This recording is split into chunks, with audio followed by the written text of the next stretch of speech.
como esses pacientes estão sendo acompanhados. Hoje, a live ela foi motivada por uma pergunta de uma das mães, acho que foi a Lidiane, né, que tem uma filhinha com estenose subaórtica, e que motivou essa pergunta de quando a gente precisa reoperar.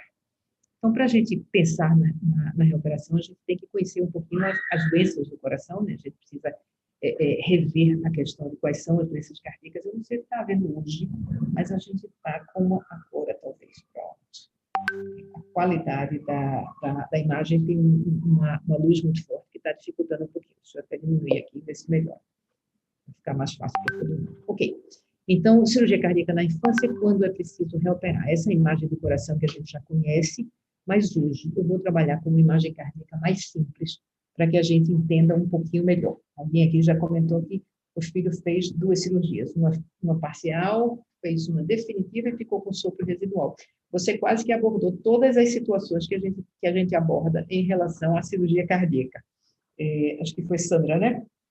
Então, o seu filho fez uma cirurgia parcial, fez uma cirurgia total e teve uma lesão residual. E essas são geralmente as situações que a gente opera, ou que a gente reopera uma criança na infância. Mas vamos só lembrar aqui, mais uma vez, gente, né, que o coração, assim, de uma forma bem esquemática, como eu estou colocando aqui agora, a gente tem todo o sangue de retorno do corpo voltando pelas veias cavas, superior e inferior. Esse sangue que vem sem oxigênio, de retorno do corpo, ele vai entrar numa cavidade que a gente chama de átrio direito, passa para um ventrículo chamado de ventrículo direito, e daí, através do tronco pulmonar, ele vai aos pulmões, recebe oxigênio e retorna através das veias do pulmão, né, as veias pulmonares, são 4 veias, ele retorna para o átrio esquerdo, daí ele vai ao ventrículo esquerdo, e aí vai para a aorta para distribuir todo o oxigênio. E aqui, entre átrios e ventrículos e artérias, a gente tem as válvulas cardíacas. Do lado direito, a gente chama de válvula tricúspide, a válvula que fica entre átrio e ventrículo. Do lado esquerdo, a gente chama de válvula mitral. Do lado direito, do ventrículo direito para o tronco da artéria pulmonar, a gente chama de válvula pulmonar. E do lado esquerdo, a aorta tem a válvula aórtica. Isso é importante. Se a gente entende isso aqui, fica um pouco mais fácil a gente entender todo o restante que a gente vai conversar hoje, tá certo? Então, em relação a quando a gente precisa reoperar, normalmente a gente tem 3 situações onde a gente pode precisar reoperar uma criança. O primeiro chama-se cirurgia estadiada ou estagiada, em estágios, certo? Muitas vezes o problema cardíaco que a gente tem não pode ser resolvido numa única cirurgia. Então, eu posso ter uma criança que nasceu com um problema cardíaco e ela vai fazer uma primeira cirurgia, uma segunda cirurgia, às vezes até uma terceira cirurgia.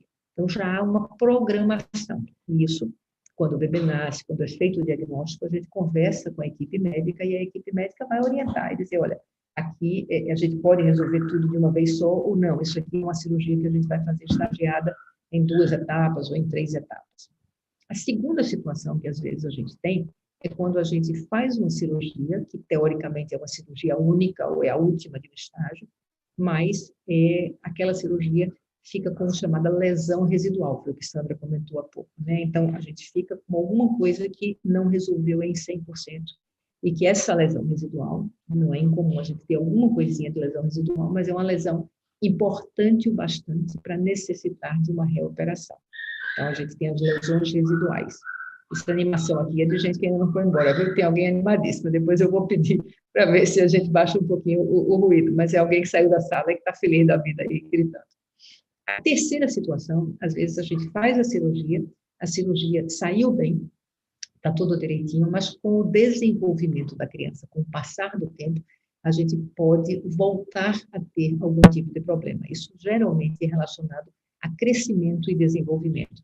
Por exemplo, algumas áreas que estão estreitadas, que a gente repara, elas podem não crescer exatamente como o restante das áreas cardíacas e ficar novamente relativamente estreitadas, ou algumas lesões elas podem voltar, foi o que deu origem a essa nossa conversa, que é o caso da membrana abaixo da válvula aórtica, que ela pode acontecer e voltar. E é por isso que uma pergunta que se faz sempre é assim, a criança teve um problema cardíaco, ela faz a cirurgia e pronto, acabou, ela não é acompanhada. Não, a gente acompanha, né? Você nasceu com um problema cardíaco, você pode ter um resultado excelente da sua cirurgia, ter uma vida normal, seu coração funcionar como um coração normal, mas a gente acompanha ao longo dos anos essa criança. Então, vamos colocar aqui algumas questões de novo com relação a isso, né? Então, cirurgia cardíaca na infância, quando é preciso reoperar, tá? Então, por exemplo, das lesões cardíacas que a gente tem, que a gente pode nascer com elas, uma das mais frequentes, se não o tipo mais frequente, vamos dizer assim, de lesão cardíaca, são aberturas nas paredes do coração. A gente chama nesses buraquinhos, essas aberturas, a mais frequente delas fica entre os ventrículos, né? Nessa região aqui, a gente chama de comunicação interventricular, ou CIV, mas a gente pode ter isso aqui também entre os átrios, né? Comunicação interatrial, entre os átrios tem uma abertura na parede, e a gente pode ter entre as artérias. A gente pode ter entre as duas artérias, a artéria do pulmão e a aorta, a gente pode ter um vaso que fica no meio, aqui não é uma abertura, mas é um vaso que ele existe na vida intrauterina, mas deve fechar após o nascimento, e em alguns de nós esse vaso não fecha, e quando ele não fecha, ele ficando presente pode se transformar num problema também.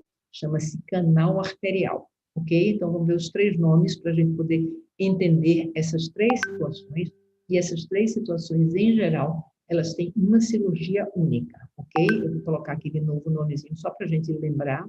A primeira delas é uma comunicação entre os átrios, é a comunicação interatrial, ou CIA, como a gente costuma chamar. A segunda é uma comunicação entre os ventrículos, comunicação interventricular, ou CIV. E a terceira a gente chama de PCA, porque o que essa palavra quer dizer é persistência do canal arterial. Lembrando, porque o canal arterial ele existe normalmente no feto. Na verdade, uma CIA também existe. E lembra que o bebezinho, quando está no útero, ele não respira, então o sangue da mãe, que chega oxigenado pelo cordão umbilical, ele tem que se misturar com o do bebê, e então todo bebê tem CIA e canal arterial. Quando eles nascem, isso deve fechar. Se não fechar, ficar grande e for muito grande, se transforma num problema cardíaco e a gente pode precisar de uma cirurgia cardíaca para interromper a passagem de sangue que fica por isso aí. Porque como a pressão na aorta é uma pressão mais elevada do que a pressão da artéria pulmonar, o pulmão tem pressão baixinha, né, que é aquela esponja e tudo, então o sangue que chega aqui de retorno do pulmão para ir para o corpo, como essas cavidades aqui, elas geram pressão mais elevada para bombear o sangue no corpo, o que acontece é o sangue vai passar do que a gente chama da esquerda para a direita. Então, eu vou ter passagem de sangue ou a nível atrial, ou eu vou ter passagem de sangue nível ventricular, ou eu terei a passagem de sangue no nível arterial, da aorta para a artéria pulmonar. Em todas as 3 situações, aquele bebezinho recebe mais sangue no pulmão. Quando o defeito é muito grande, é aquele menininho que fica cansado, que não ganha peso, que tem dificuldade, às vezes, para respirar, que tem um pouquinho mais de infecção respiratória. E quando elas são pequenas, muitas vezes não tem muita repercussão, algumas fecham sozinhas, gente. Essas razões, as mais frequentes problemas cardíacos que desaparecem por ele mesmo, esse tipo de coisa, porque às vezes após o nascimento, a parede continua crescendo e aquilo fecha espontaneamente. Então, tem bebê que nasce com CIV e não precisa operar nunca, certo? Tem situações onde aquilo se resolve por ele mesmo. Outras situações, pode ficar tão pequenininho que a gente não precisa mexer, e outras situações a gente pode precisar fazer uma cirurgia, ou em algumas situações, hoje em dia, já com cateterismo, a gente pode resolver, mas a gente precisa de uma intervenção para resolver, ok? Nessas situações, a nossa ideia sempre, na grande maioria dos casos, é que seja uma cirurgia única, você não precisa ficar reoperando. Você faz uma cirurgia e você fecha esse defeito, né? Seja ele no nível, como eu disse, atrial, ventricular, ou a nível dos vasos, isso aqui é colocado, né, um tecido, ele é fechado, um clipe entre o canal. As técnicas são muitas, mas, em geral, essa cirurgia aqui é uma cirurgia única. Mas, se por acaso alguma dificuldade técnica, algum problema cirúrgico, a lesão, quando você abre o coração, ela não é exatamente aquilo que se espera, enfim, fica ainda uma lesão residual, ainda fica passando sangue por aquilo ali, a gente pode precisar voltar a operar essa criança, porque ficou uma lesão residual, certo? Então, esse grupo aqui do meio, que é o grupo das lesões residuais, eles acontecem nessa situação. São cirurgias que a gente espera que se resolvam em 100%, mas que, às vezes, a gente pode ter uma lesão residual e a gente reopera na infância. Primeiro grupo, tá? Então, meu filho tem uma lesão cardíaca? Tem. Eu espero que seja uma cirurgia única, sim. Se ficar uma lesão residual, ele pode precisar voltar a operar. Às vezes, sim, é parte de todo um processo. Lembra que uma coisa é você dar o diagnóstico, você vai fechar, outra quando você abre aquele coração aberto, às vezes o defeito estende um pouco mais, às vezes você não consegue, às vezes uma válvula que está ali pertinho, você não consegue dar o ponto naquela região exata, fica vazando um pouquinho mais. Então, há várias coisas que podem acontecer, que possam fazer com que a gente precise reoperar, certo? Segunda coisa que a gente tem, e aí eu vou puxar um outro coraçãozinho desses aqui, deixa eu ver se tem um outro coração, tem. Vou puxar esse coração aqui, vou botar ele aqui, e aí a gente vai fazer um novinho, já mexi muito no anterior, né? Então, a segunda coisa que a gente tem é que a gente tem a lesão de desenvolvimento, certo? Então, por exemplo, o caso de Lidiane, que ela conversou com a gente, o filho dela operou de uma lesão chamada estenose subaórtica. Na outra semana a gente falou sobre isso, né?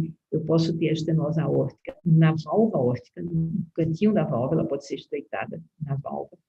Eu posso ter a estenose após a válvula, no próprio vaso, às vezes.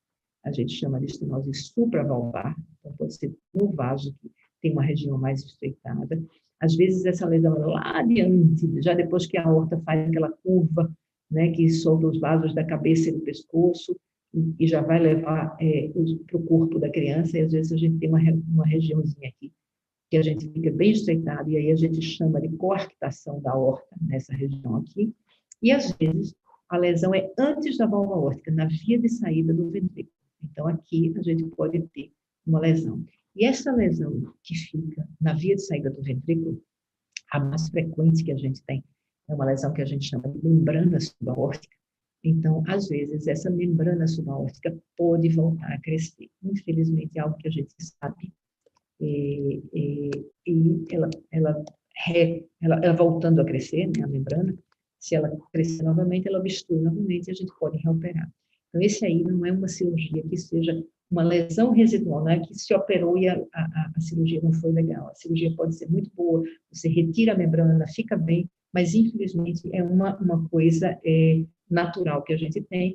Com o passar do tempo, essa membrana, se voltar a crescer, a criança pode voltar a precisar. Na maioria das situações, a gente não tem muito isso, mas infelizmente algumas, sabidamente, a gente tem esse tipo de problema. Outra coisa, por exemplo, também, que é lesão do desenvolvimento, como eu chamo, é quando a gente tem o reparo da coarctação da aorta. Então, a gente repara, aqui é um vaso, né? Então, a gente vai pegar esse vaso aqui nesse local e a gente vai ampliar essa área para que o sangue passe normalmente. Mas vejam bem, se você tiver um corte na pele, né, um corte profundo, que você precisa levar pontos, você leva pontos de tudo, aquilo ali vai formar um beijo. E se você pegar 10 pessoas que tiveram um corte e que levaram pontos, você vai ver que tem gente que o corte praticamente desaparece. Você pode nem ver aquele pontinho, fica aquela coisa bem suave. O outro, às vezes, aquilo ali retrai um pouco o tecido, altera. Às vezes, existe uma formação do tecido, né, que fica meio grosso por cima e tudo, que a gente chama de queloide, e aquela cicatriz fica bem anormal. Da mesma maneira que isso acontece na face externa, na pele, isso também acontece internamente. Então, quando eu vou, tem uma área bem estreita, que eu corto aquela área, depois eu costuro, eu dou ponto, o nome bonito é anastomose, né, a palavra que a gente faz, então eu dou pontos naquilo ali. Aquele tecido, ele foi mexido, a gente colocou um tecido para pontear, a maioria desses tecidos que a gente usa, esses fios, eles são absorvidos pelo organismo, eles desaparecem. Em algumas pessoas, aquilo ali some completamente e aquela área continua crescendo perfeitamente bem. Mas em outras, ela pode não crescer. E lembra também, por exemplo, a coarctação de aorta é uma coisa que a gente geralmente opera quando o bebê é bem novinho, né? Isso aqui, quando ele sai do útero, que começa, que aquele canal retrai, o bebê já fica grave, a gente opera a coarctação de aorta em bebês com 1 semana de vida, com dias de vida, com 1 mês, sempre bem pequenininhos. Então, eu digo às vezes assim, com 3 quilos de vida, porque para essa questão de crescimento e desenvolvimento, o tamanho é muito importante. Então, eu tenho alguém que tem 3 quilos de vida, que vai para 30 quilos, que vai para 60 quilos, 70 ou mais. E aquela área tem que crescer igualmente. Então, às vezes, ela não acompanha o crescimento. E aí, nesse caso, a gente cai no grupo das lesões relacionadas ao desenvolvimento, certo? Então, não é que a cirurgia tenha sido um problema, a cirurgia muitas vezes aqui também é uma cirurgia tranquila, a cirurgia foi bem, foi tudo direitinho, mas infelizmente a gente tem uma lesão residual aqui por conta do fato de que a criança cresceu e a gente, e aquela área específica, ela não acompanhou o crescimento da criança. Então, esse é um segundo motivo pelo qual eu posso precisar reoperar a infância. E eu tenho ainda um terceiro motivo, deixa eu pegar um slidezinho desses aqui novamente, copiar um slide inteiro, trazer aqui para cima. Eu tenho um terceiro motivo que eu posso precisar reoperar, que é quando eu tenho as chamadas... cadê? Ups, agora eu passei aqui. Pronto. Que é quando eu tenho as cirurgias chamadas de cirurgias estagiadas. Eu preciso definir em vários estágios. Vamos dar um exemplo desse tipo de situação. Eu tenho uma criança que nasce sem a válvula tricúspide. Isso acontece às vezes. O nome dessa doença chama-se atresia tricúspide. Então, o que é que acontece? Aqui não vai ter passagem. Então, se aqui não vai ter passagem, como é que o sangue vai chegar no pulmão dessa criança, certo? Deixa eu pegar de novo aqui meu lapisinho para a gente poder ver. Vou botar uma coisinha mais gritante, botar um amarelo nele aqui, para ver se a gente consegue enxergar melhor. Então, tá bom. O sangue vem pela veia cava, né? Superior e inferior, e aí entra no átrio direito, devia ir para o ventrículo direito, para a artéria pulmonar. Mas eu não tenho válvula tricúspide. Então, esse sangue ele vai passar por uma CIA, toda criança que tem isso tem CIA, no útero toda criança tem CIA, e toda criança que tem essa doença, no útero não tem problema, porque a CIA vai fazer com que esse sangue chegue lá. Aqui, o sangue se mistura com o sangue que vem das veias pulmonares. Então, a gente já vê que o sangue dessa criança já misturou, sangue venoso com sangue arterial. E essa criança sempre tem um grauzinho de roxidão. Ela nunca vai ter uma corzinha normal, porque ela está com sangue misturado. Aí o sangue passa pela válvula mitral, certo? Uma parte desse sangue vai seguir para a aorta, não é isso? E vai para o corpo da criança, para deixar aquela quantia de oxigênio meio misturada que ele tem. E como é que vai oxigenar o pulmão? Normalmente, toda criança que tem isso tem também uma CIV. Então, o sangue vai passar pela CIV e vai chegar na artéria do pulmão. Existem outras situações, às vezes a artéria do pulmão nasce do ventrículo principal e tudo, mas, em geral, nesses casos, esse ventrículo direito é um ventrículo pequenininho, certo? Ele não é grande, ele é um ventrículo bem menor do que o ventrículo esquerdo, e a artéria do pulmão também são artérias bem pequenininhas, isso na atresia tricúspide clássica, tudo miudinho desse lado, certo? Vou chegar na cimitarra, fica tranquilo. Já viu? Tá, no finzinho a gente vai dar uma faladinha na cimitarra. Então, nesse tipo de situação, essa criança, ela está no útero a mãe está oxigenando o sangue dela, o canal arterial está aberto, né? Você lembra que tem o canal arterial aqui, que é aquele vaso grande que a gente tem aqui dentro, né? Então, a gente tem o canal aberto, está tudo direitinho. A criança nasceu, o canal começa a fechar, e aí, quando ela respira, como isso aqui está muito obstruído, o sangue, para chegar no pulmão dela, ele fica passando pelo canal. Quando o canal começa a fechar, a criança vai ficando bem roxinha. Então, essa criança precisa de uma correção. Normalmente, essa correção se dá em etapas. A primeira etapa que a gente faz é ou botar um estentezinho no canal aqui, para ele ficar aberto, parece uma molinha como se fosse aquelas molinhas de caneta, né? Se usa estente nas coronárias, para o pessoal, para problema de infarto, problema de isquemia miocárdica. Bom, esse mesmo estente que a gente bota na artéria coronária da pessoa que tem o risco do infarto, a gente bota no canal arterial desse bebezinho para garantir que o sangue continue chegando no pulmão. Essa é, em geral, a primeira etapa. Às vezes, não dá para ser no cateterismo. Aí a gente bota mesmo um tubinho artificial, a gente cria um tubinho aqui, repete mais ou menos a ideia imita a natureza, né? Mas esse tubo mantém o sangue passando entre a aorta e a artéria do pulmão. Isso não resolve o problema completamente. No futuro, a gente tem que fazer com que o sangue das veias chegue no pulmão e o sangue do pulmão que retorna chegue no corpo. Como, em geral, essas crianças só têm esse ventrículo grande, que é o que funciona, esse ventrículo vai funcionar para o corpo e o restante a gente tem que botar essas veias direto no pulmão. Então, é assim, o sangue vem do corpo, passa o coração, vai direto para o pulmão, o sangue que volta do pulmão vem para o lado esquerdo e vai para o corpo.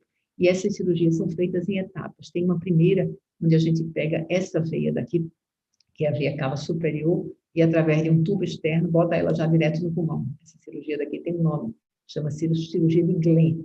Então, o que vem da parte superior do corpo já vai direto para o pulmão.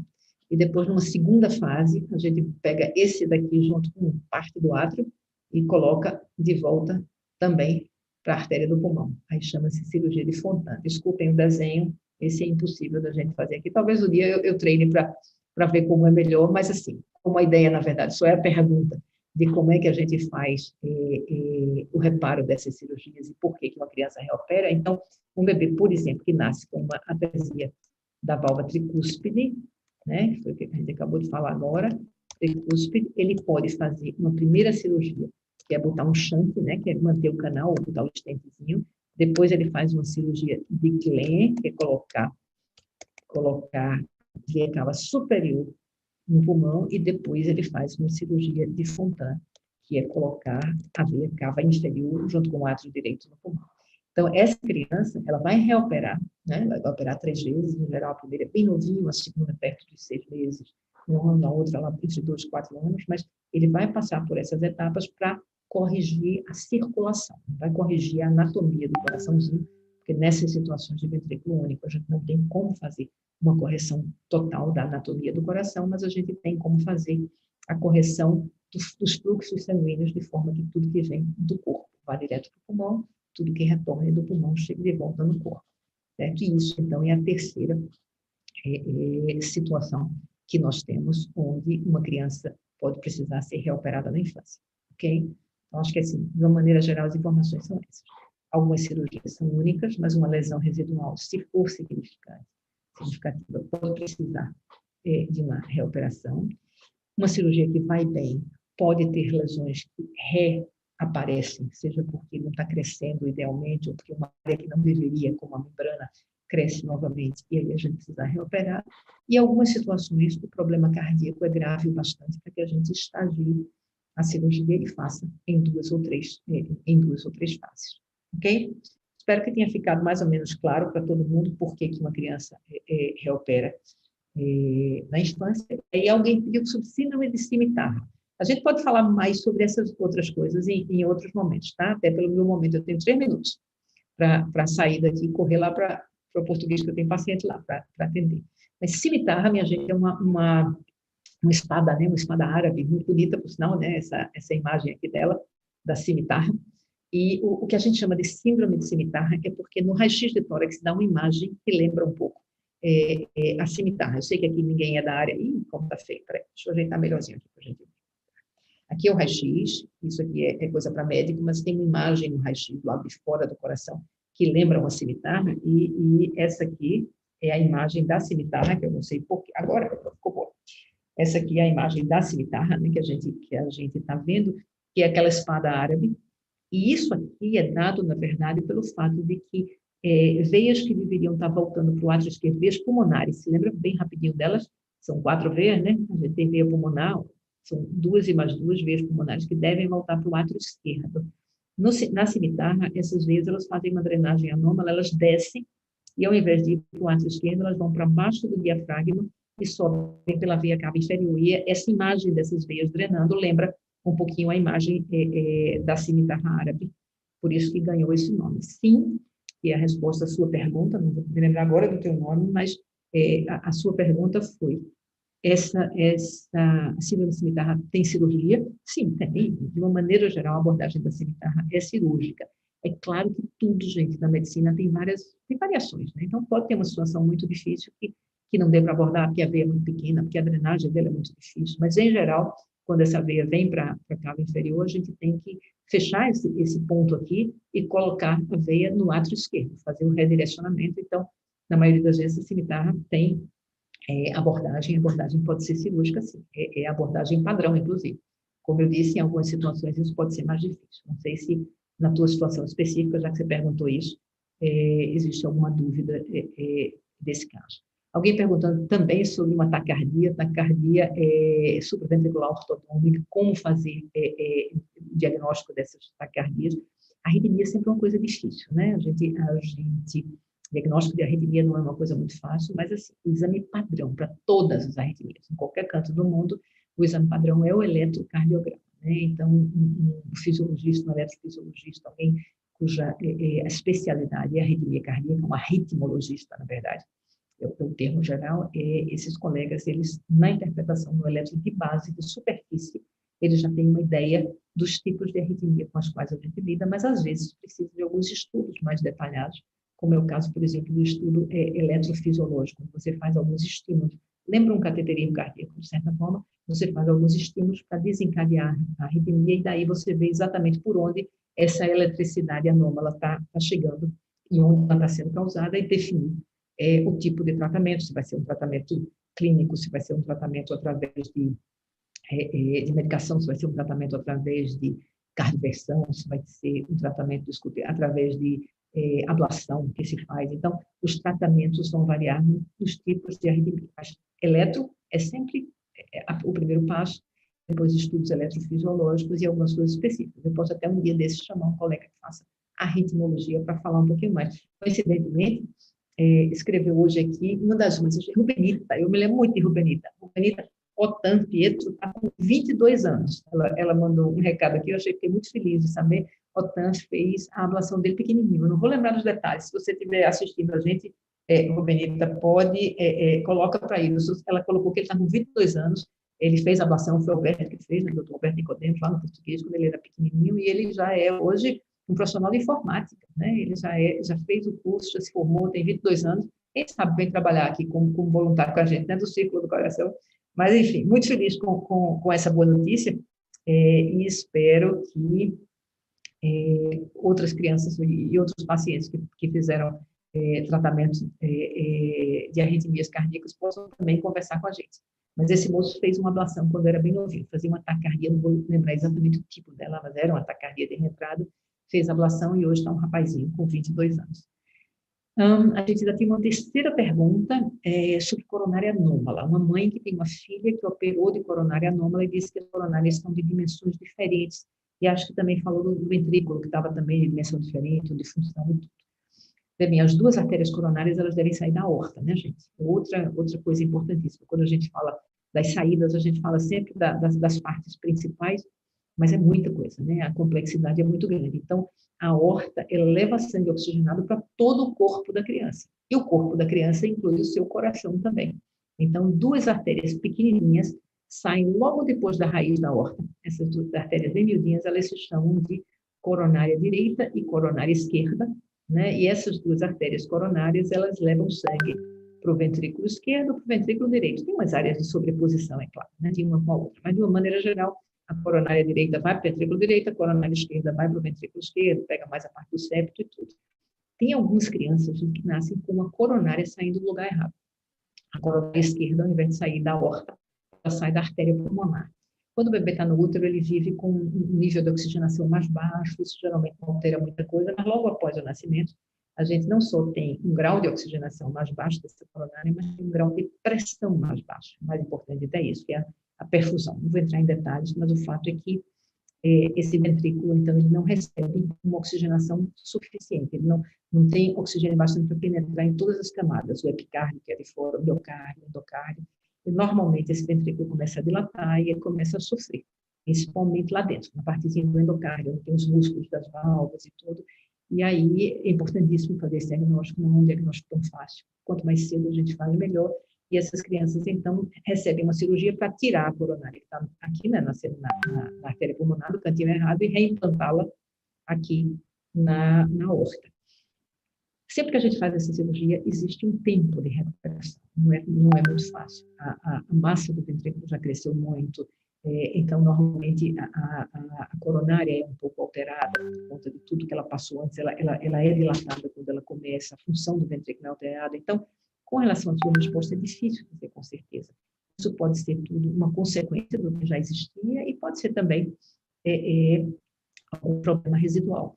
Era interessante saber quanto tempo a tua criança tem de cirurgia, porque, em geral, é assim, com o passar do tempo, com o passar dos meses e tudo, aquela coronária estando bem implantada, mandando oxigênio legal, o ventrículo tende a ir recuperando gradualmente. Mas também não pode recuperar do dia para a noite, né? Porque a gente tem um ventrículo sofrido com baixa oxigenação, você não pode, baixa perfusão, você não pode, de repente, colocar a coronária no normal e esperar que aquela massa ventricular se recupere.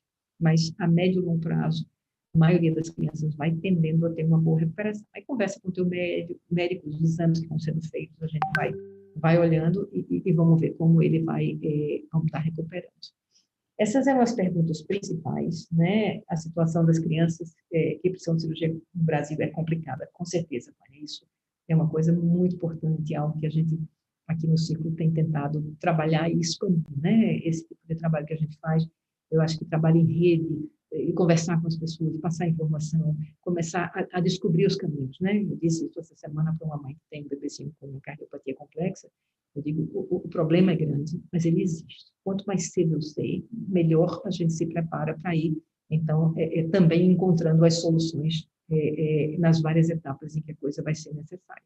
E acho que isso a gente pode ajudar com esse círculo, né? Uma coisa que está aí rodando, não para, e aumentando esses círculos para que a gente possa ajudar mais. A última pergunta, eu posso até conversar um dia específico sobre isso, mas realmente nem daria tempo, e é algo que, assim, uma pessoa disse assim, eu estou sentindo uma dor no peito, feito umas furadinhas, o que é que pode ser?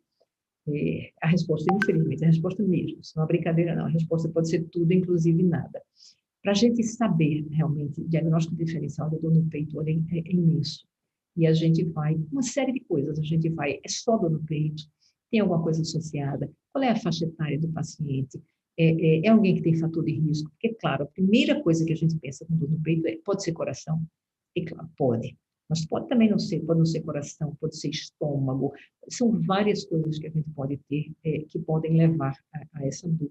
E a gente precisa, de uma maneira geral, de levar outras coisas em consideração. É só isso, é esporádico, acontece com esforço, acontece com repouso, você tem pressão alta, você tem fator de risco, você é diabético, qual é a tua idade, como eu disse, qual é o sexo, tudo isso são coisas que nos levam mais a imaginar que a dor é cardíaca ou menos. O fato é que, com certeza, consulta, a gente aqui pode falar de coisas gerais, mas não pode fazer consulta, né, gente? Porque aí é sentar, olho no olho, paciente e médico, e aí é onde a gente toma decisões. Aqui a gente dá orientações.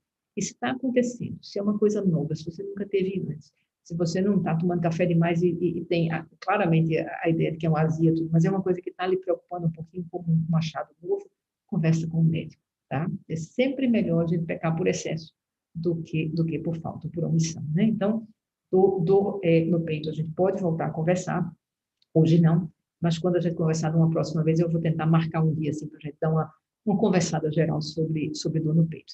Agora eu tenho que correr, porque eu preciso ter saído daqui de 1h, 1h07. Mais uma vez, muito obrigada a todos vocês por estarem aqui, por fazerem perguntas e tudo. Espero que a gente tenha esclarecido os pontos principais na reunião de hoje.